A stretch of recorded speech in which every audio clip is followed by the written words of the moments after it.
જય હો. તો અમે અમારા કાર્યક્રમની સવારીને બેઠા આપ આવશો જ એવું મનમાં ધારીને બેઠા અને ખરેખર આપ પધાર્યા છો તો એનાથી અમારા બાળકોની અંદર ઘણો ઉત્સાહ અને આત્મબળ વધ્યું છે અને આપની હાજરીથી અમારા આ કાર્યક્રમમાં પ્રાણ પૂરનાર બન્યો છે. સૌપ્રથમ આપણે મંચ મિત્રની શરૂઆત કરી છે. એમાં મુખ્ય મહેમાન તરીકે માનનીય શ્રી મનીષ સર આપણા મુખ્ય મહેમાન તરીકે આવ્યા છે અને એમના ધર્મપત્ની શીતલબેન પણ આવ્યા છે અને તેમના પુત્ર શિવત્વ માટે પણ જોરદાર તાળીઓ થઈ જાય. તો આજે જો હું મનીષ સરની ઓળખાણ કરાવું તો આપણે બધા જ જાણીએ છીએ કે મનીષ સર આજે સમાજની અંદર અનેક સારા કાર્યો કરી રહ્યા છે. એમાંનું એક કાર્ય કહું કે કુટુંબ ભાવના. આપ બધા જાણો છો, છતાં પણ આજે મને મંચ મિત્ર ઉપરથી કહેવાનું મન થઈ રહ્યું છે કે કુટુંબ ભાવના એ એક એવું કાર્ય છે કે જે વર્ષોથી ભાઈ અબોલા હોય, એકબીજા સારા લગ્ન પ્રસંગમાં અથવા મરણ પ્રસંગમાં પણ આવતા જતા ન હોય એવા ભાઈને એક કરી બતાવ્યા છે, એક કરી રહ્યા છે અને આ ખાલી 100 કે 200 કુટુંબોને નહીં પરંતુ 1000 થી વધારે કુટુંબોને એક કરી રહ્યા છે. તો એમના આ કાર્યને વધારવા માટે બંને હાથ ઉપર કરી અને આપણે એકવાર જોરદાર તાળીઓના નાદથી તેમનું સન્માન કરીએ. અને અહીં ઉપસ્થિત મિત્રો, ભાઈઓ, બહેનો અને અહીં જે બે બહેનો એનાઉન્સ કરી રહ્યા છે એ બહેનોની મારે કોઈ લાંબી ઓળખાણ નથી, માત્ર 1 વર્ષની, એ પણ વિશ્વકર્મા એકેડમી પરથી.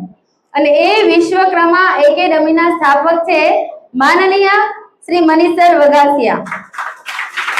અને મેં જ્યારે વિશ્વકર્મા એકેડમીની અંદર એન્ટ્રી લીધી ત્યારે ધીરે આ બધા જ મિત્રો સાથે મારા સંબંધો પાકા થયા અને અમે વિશ્વકર્મા એકેડમીની અંદર એકબીજા સાથ સહકારથી એટલું બધું જ્ઞાન પ્રાપ્ત કર્યું છે, એટલી બધી ટ્રેનિંગ લીધી છે અને એટલા બધા સંબંધો પાકા કર્યા છે અને એ સંબંધોના નાતે આજે બધા જ અહીં ઉપસ્થિત છે. તો એમના માટે પણ જોરદાર તાળીઓથી છે. અને એ કોઈ સામાન્ય નથી, બધા સ્પીકરો જ છે, મોટા સ્નેહ મિલનોમાં બોલવા જાય છે.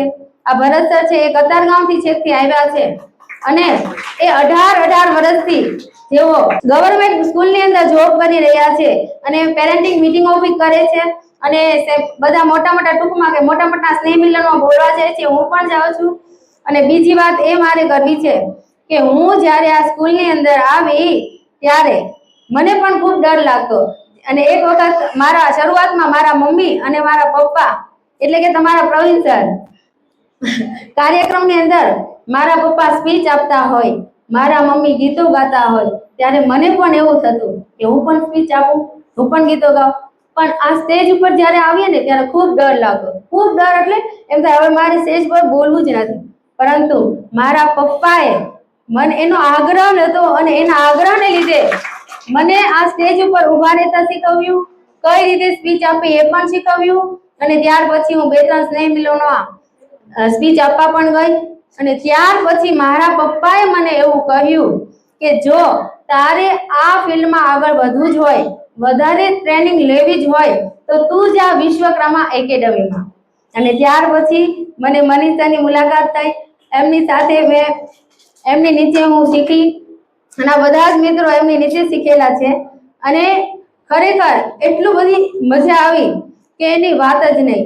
અને આજે હું જો વાત કરું તો મનીષ સર, આજે અમે તમારા બધા જ વાલી મિત્રો ઘણા ખરા તમારા વિડીયો જોઈને એમાંથી થોડી સ્પીચ આપે છે, તમે સાંભળશો તો તમને થશે અમારી છે, પરંતુ અમારો ગોલ એવો છે કે આ બાળકો મોટા થઈ અને વિશ્વકર્મામાં શીખવા તો આવશે જ અને અમે એક સમય આજે અમે તમારા વિડીયો જોઈએ છીએ પરંતુ એક સમય એવો આવશે કે આ બાળકો એટલા બધા આગળ વધશે, એટલા બધા તૈયાર થશે કે એના વિડીયો તમે જોતા હશો. ખરેખર અમારા શ્રી નજીક વિદ્યા ભવનનો ગોલ એવો છે કે અમારા બાળકો આ સમાજની અંદર પોતાનું નામ રોશન કરે, સાથે તેના માતા પિતાનું નામ રોશન કરે અને તેના અંદર ચરિત્રનું ઘડતર થાય આપણી ભારતીય સંસ્કૃતિ છે તેમનું સંચય થાય, સમાજ છે તેની અંદર કુટુંબ ભાવના જાગૃત થાય. બસ આ 5 વાતો, આ 5 ગુણો બાળકોમાં આવે એવો અમે આ યાત્રા કરી રહ્યા છીએ, આ વૈચારિક યાત્રા. અને આ યાત્રાની અંદર સર આપ સૌ પધાર્યા અને તમે સૌ સહભાગી બન્યા એ બદલ હું હેતલ બલ્લર શ્રી નચિકેતા વિદ્યા ભવન વતી હૃદયના ઊંડાણથી આભાર વ્યક્ત કરું છું.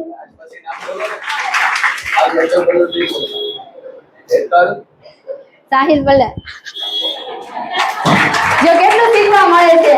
તમે બાળકો એકવાર જશો ને અને તમે બધા તૈયાર છો ને વિશ્વકર્મા જવા માટે? Are you ready? Are you ready? मौन तोड़ेंगे, मौन तोड़ेंगे, जय हो, जय हो. અને સર આ બધા જે નાના નાના બોલકાઓ અહીંયાથી બોલીને જ્યારે પણ મળશે ને ત્યારે જય હો અને વિજય હો એના થકી તેઓ વાતથી શરૂઆત કરશે.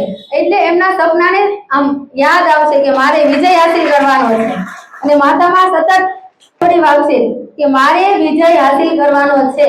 અને આ બાળકો એટલા બધા તૈયાર થવાના છે કે હરેક વખતે હું જ્યારે તમારું નામ લઉં ત્યારે એટલા બધા એમ કહેતા હોય કે અમારે મનીષના ત્યાં શીખવા જવું છે, પણ થોડા 2 વર્ષ પછી આવશે, કારણ કે અમે અહીંયા થોડો ડર દૂર કરી દઈએ પછી એ ચોક્કસ જ આવવા તૈયાર જ છે. તો હવે છેલ્લે આજે મારે એક વાત કરવી છે કે તમને બધા જ લાઈવ સાંભળ્યા છે, પરંતુ આટલી દૂરીથી ક્યારે કોઈ નથી સાંભળ્યા, તો એ અમારા માટે ધન્યતાની વાત છે. અને આજે ખરેખર અમને ધન્યતા, ભવ્યતા, દિવ્યતા બધું જ અનુભવાઈ ગયું. ખરેખર આજે તમે હાજરી આપી એ બદલ હું ખૂબ ખૂબ આભાર વ્યક્ત કરું છું. અને આજે વાલી અને બાળકો તમારા શબ્દોને સાંભળવા માટે આતુરતાથી રાહ જોઈ રહ્યા છે. તો પ્લીઝ આવો સ્ટેજ પર.